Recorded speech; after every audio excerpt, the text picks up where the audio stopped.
अस्सलाम वालेकुम। दोस्तों पिछले वीडियो में हमने बात की थी लिपिड्स के बारे में कि लिपिड्स बेसिकली कैसे मॉलिक्यूल्स होते हैं और इनकी कंपोजिशन क्या है।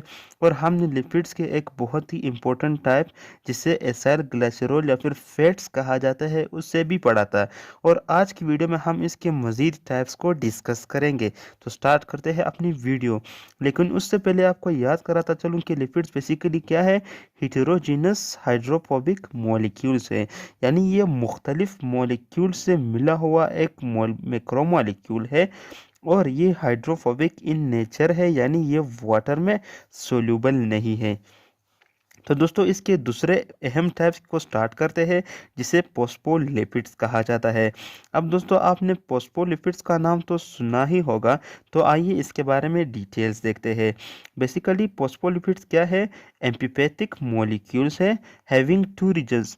दोस्तों यहाँ पे एम्फीपैथिक और एम्फीफिलिक ऐसे मॉलिक्यूल्स होते हैं जिनमें दोनों खसूसियात, यानी उनका एक हिस्सा हाइड्रोफोबिक होता है, वाटर में सोल्यूबल नहीं होता, जबकि दूसरा हिस्सा हाइड्रोफिलिक होता है और वो वाटर में सोल्यूबल होता है। तो दोस्तों बेसिकली फोस्फोलिपिड्स भी ऐसे मॉलिक्यूल्स है जिनमें दो रीजन है। एक पोलर हेड है जो वाटर लवर है। अब पोलर हेड बेसिकली कौन से होते हैं, ये फॉस्फेट हेड होता है और ये वाटर लवर है, यानी वाटर में सोल्यूबल है। जबकि दूसरी तरफ जो दूसरा रीजन है वो नॉन पोलर टेल्स है, जो कि बेसिकली क्या है, फैटी एसिड से होते हैं और ये वाटर हेथर्स होते हैं, यानी हाइड्रोफोबिक इन नेचर होते हैं। दोस्तों अगर हम बात करें फॉस्फोलिपिड की कंपोजिशन की, तो इसमें वन फॉस्फेट ग्रुप होता है, वन ग्लाइसरॉल होता है और टू फैटी एसिड्स होते हैं। अगर आपको याद हो, हमने एसाइल ग्लाइसरॉल वाले टाइप को पढ़ते वक्त ये कहा था कि उसमें एक ग्लाइसरॉल और तीन फैटी एसिड्स के मॉलिक्यूल आपस में अटैच होते हैं और एक मॉलिक्यूल एसाइल ग्लाइसरॉल को बनाते हैं। जबकि यहाँ पर एक फॉस्फेट ग्रुप होता है जिसे फॉस्फेट हेड कहते हैं और एक ग्लाइसरॉल का मॉलिक्यूल होता है और इसी तरह दो फैटी एसिड्स के मॉलिक्यूल्स होते हैं। दोस्तों आप यहाँ पे देख सकते हैं, ये जो ब्लू कलर से मैंने ड्रॉ किया है ये क्या है, बेसिकली एक ग्लाइसरॉल का मॉलिक्यूल है। मैंने यहाँ पे डायरेक्टली बॉन्ड्स शो किए हैं, यहाँ पे कम्प्लीटली जो ग्लाइसरॉल का मॉलिक्यूल होता है वो वाली स्ट्रक्चर मैंने ड्रा नहीं की, बल्कि यहाँ पे मैंने डायरेक्टली बॉन्ड्स भी शो किए हैं। अगर आपको ग्लाइसरॉल का स्ट्रक्चर समझना है तो आप इससे पहले वाले वीडियो को लाजमी देख लीजिए, वहाँ पे मैंने ग्लाइसरॉल के स्ट्रक्चर को डिटेल से डिस्कस किया है। तो बेसिकली ये जो ब्लू पॉइंटर से बना हुआ है ये क्या है, एक ग्लाइसरॉल का मॉलिक्यूल्स है। और आपको मैं बताता चलूँ कि ग्लाइसरॉल के मॉलिक्यूल्स के साथ तीन OH ग्रुप प्रेजेंट होते हैं, यानी ये तीन मॉलिक्यूल्स को अपने साथ अटैच कर सकता है। तो यहाँ पे बेसिकली दो फैटी एसिड्स अटैच है, जैसा कि आप देख सकते हैं। अगर आपको याद हो, हमने फैटी एसिड्स भी पढ़ा था कि फैटी एसिड्स में एक कार्बोक्सिलिक ग्रुप प्रेजेंट होता है और एक लॉन्ग हाइड्रोकार्बन चेन प्रेजेंट होता है। इस आर से मुराद लॉन्ग हाइड्रोकार्बन चेन, और ये एक कार्बोक्सिलिक ग्रुप है जो आप देख सकते हैं जिसने बॉन्ड भी बनाई हुई है ग्लाइसरॉल के साथ डायरेक्टली। तो ये दो फैटी एसिड्स के मॉलिक्यूल्स होते हैं और ये टेल पर प्रेजेंट होते हैं ग्लाइसरॉल के टेल पर। और इसी फैटी एसिड्स की वजह से जो फॉस्फोलिपिड्स का टेल है वो बेसिकली क्या है, हाइड्रोफोबिक इन नेचर है। और अगर हम दूसरी जानिब देखें तो ग्लाइसरॉल पे जो तीसरा मॉलिक्यूल अटैच है वो ऊपर की जानिब अटैच होता है और वो बेसिकली फॉस्फेट ग्रुप होता है, यानी ये फॉस्फेट ग्रुप यहाँ ऊपर की जानिब अटैच होता है, इसलिए इसे फॉस्फेट हेड भी कहते हैं। दोस्तों फॉस्फोलिपिड इसलिए कहा जाता है इसे क्योंकि इसमें फॉस्फेट हेड प्रेजेंट होता है और ये बेसिकली पोलर इन नेचर होता है और ये वाटर लवर यानी हाइड्रोफिलिक होता है। जब भी लिपिड्स के छोटे मॉलिक्यूल आपस में मिलते हैं तो वो वाटर की रिलीजेज करते हैं, यानी कंडेंसेशन डिहाइड्रेशन करते हैं। तो यहाँ भी कंडेंसेशन हुआ है, यहाँ भी कंडेंसेशन हुआ है और दोस्तों यहाँ भी कंडेंसेशन हुआ है, यानी इस मॉलिक्यूल में तीन वाटर के मॉलिक्यूल्स को रिलीज किया गया है। जब ये फॉस्फेट ग्रुप को मजीद मॉडिफाई करना होता है फंक्शन के लिए तो उसके साथ ये नाइट्रोजीनियस मॉलिक्यूल अटैच किया जाता है। ये मॉलिक्यूल दोस्तों ये आपने याद रखना होगा। तो दोस्तों बेसिकली फॉस्फोलिपिड में क्या होते हैं, एक फॉस्फेट ग्रुप प्रेजेंट होता है जो ये वाला है, एक ग्लाइसरॉल का मॉलिक्यूल होता है जो ये वाला है और दो टेल्स होते हैं जो कि बेसिकली फैटी एसिड्स होते हैं। अगर मैं आपके लिए मज़ीद आसान कर दूं तो ये फोस्फेट हेड है जो मैं यहाँ गोल दायरा लगा के दे रहा हूँ, और ये बेसिकली क्या है, दो टेल्स है जो फैटी एसिड्स है, दो टेल्स है बेसिकली दोस्तों। ये फोस्फोलिपिड्स का स्ट्रक्चर है। और अगर हम मज़ीद देखें कि फोस्फोलिपिड्स क्या काम करते हैं, तो ये मेम्ब्रेन्स की फॉर्मेशन करते हैं और जो कंजुगेटेड मॉलिक्यूल्स है जैसे कि ग्लाइकोलिपिड उनकी फॉर्मेशन करते हैं। दोस्तों आपको याद होगा प्लाज्मा मेम्ब्रेन पढ़ते वक्त हमने पढ़ा था कि प्लाज्मा मेम्ब्रेन बेसिकली क्या है, बाई लेयर है फोस्फोलिपिड्स की। तो ये वही फोस्फोलिपिड्स है जो प्लाज्मा मेम्ब्रेन की फॉर्मेशन करते हैं और इस तरह मज़ीद मेम्ब्रेन्स की फॉर्मेशन करते हैं। इसके अलावा दोस्तों उस मेम्ब्रेन पर प्रेजेंट एक कंजुगेटेड मॉलिक्यूल्स थे जो कि सिग्नलिंग का काम करते थे एडहेशन के लिए, सेल टू सेल अटैचमेंट के लिए। तो बेसिकली वो कंजुगेटेड मॉलिक्यूल जो ग्लाइकोलिपिड है वो कौन बनाते हैं, वो यही फोस्फोलिपिड्स उनमें इन्वॉल्व होते हैं। तो ये था लिपिड्स का दूसरा बहुत इंपॉर्टेंट टाइप। इसके अलावा दोस्तों जो तीसरा इंपॉर्टेंट टाइप है वो बेसिकली क्या है, स्टीरॉइड्स। अब दोस्तों अगर हम पहले और दूसरे टाइप्स को देखें यानी फोस्फोलिपिड्स और एसाइल ग्लाइसरॉल या फैट्स को देखें तो उनमें फैटी एसिड और ग्लाइसरॉल इन्वॉल्व थे, लेकिन यहाँ पर ना तो फैटी एसिड इन्वॉल्व है स्टीरॉइड्स में, ना ही ग्लाइसरॉल इन्वॉल्व है स्टीरॉइड्स में। और इनका जो स्ट्रक्चर होता है वो कैसे होता है, structure composed of 17 carbons in ring forms. यानी दोस्तों जो स्टेरॉइड का स्ट्रक्चर है वो 17 कार्बन से बना होता है और वो रिंग की हालत में होता है। यानी उनमें बेसिकली 4 रिंग, जो 17 कार्बन है वो बेसिकली 4 रिंग्स पर मुश्तमिल स्ट्रक्चर को बनाते हैं। हर स्टेरॉइड में ये स्ट्रक्चर बेसिक है और ये लाजिमन प्रेजेंट होगा। जो 17 कार्बन है वो बेसिकली कैसे रिंग स्ट्रक्चर बनाते हैं, 3 हेक्सागोनल स्ट्रक्चर बनाएंगे और एक पेंटागोनल, जिसे 4 इंटरलॉक्ड रिंग स्ट्रक्चर कहा जाता है।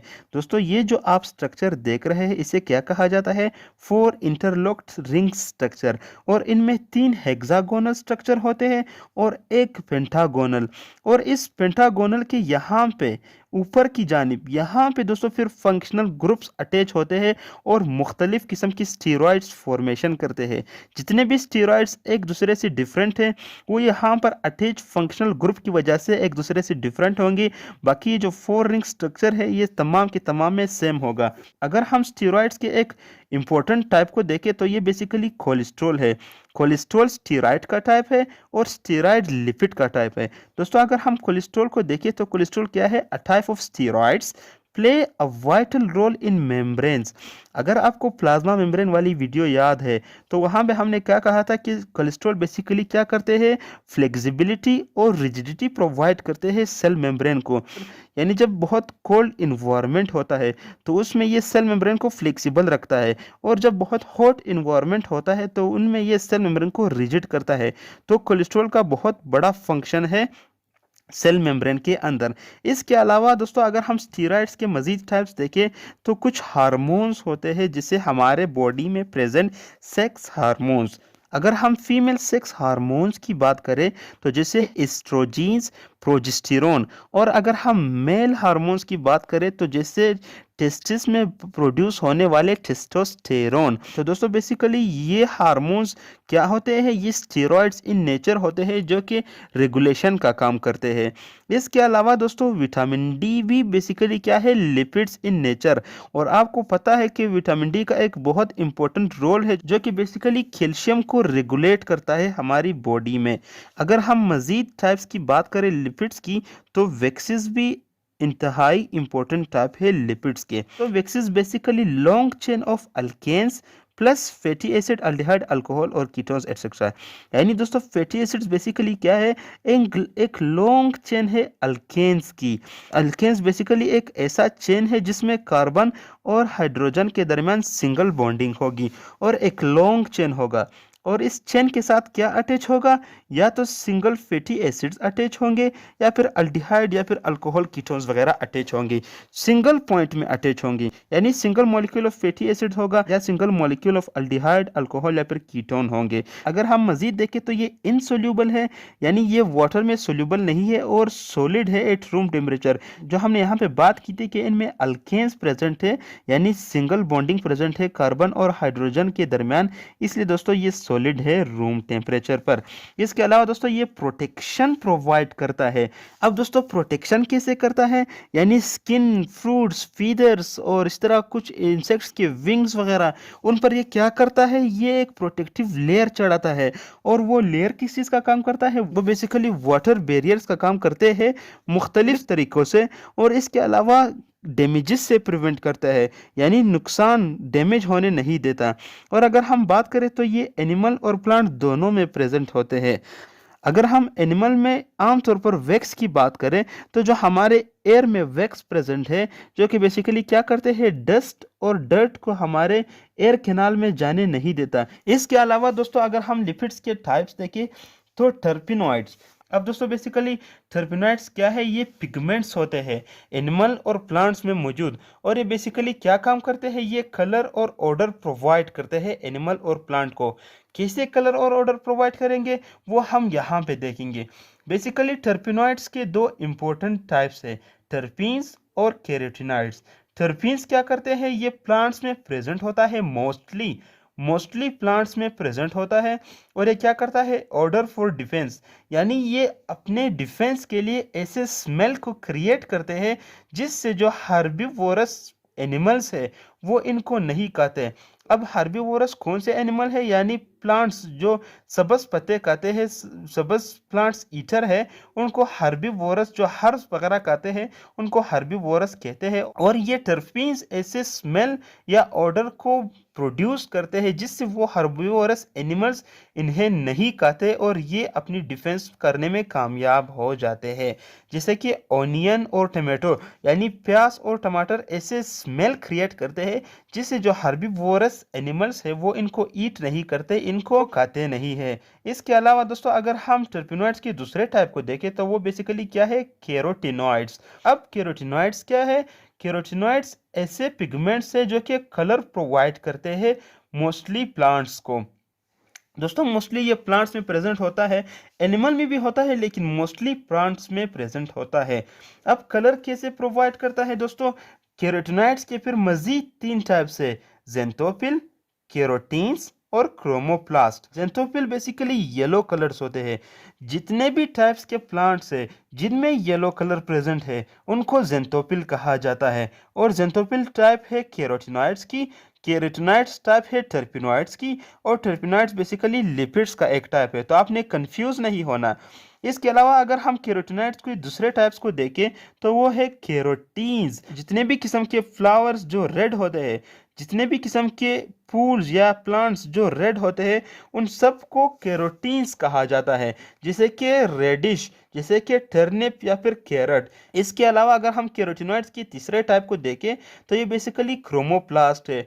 और क्रोमोप्लास्ट में सिविरल कलर आते हैं, यानी येलो और रेड के अलावा जितने भी कलर्स है वो तमाम के तमाम क्रोमोप्लास्ट में आते हैं। तो दोस्तों बेसिकली ज़ेंथोफिल, कैरोटीन्स और क्रोमोप्लास्ट किसके टाइप्स थे, कैरोटीनॉइड्स के, जो कि कलर पिगमेंट्स होते हैं और प्लांट को कलर प्रोवाइड करते हैं। अब दोस्तों बेसिकली ये कलर किस चीज़ के काम आते हैं, हेल्प्स इन फोटोसिंथेसिस, यानी फोटोसिंथेसिस में ये बहुत ज़्यादा हेल्प करते हैं। Eg carrot, turnip and radish, ये दोस्तों बेसिकली कैरोटीनॉइड्स की एग्जांपल है, कैरट, टर्निप और रेडिश। तो दोस्तों ये थी हमारी आज की वीडियो। तो दोस्तों मिलते हैं अपनी अगली आने वाली वीडियो में जिसमें हम लिपिड्स के फंक्शंस के बारे में बात करेंगे। तो मिलते हैं उसी वीडियो में, तब तक के लिए दोस्तों अल्लाह हाफिज़।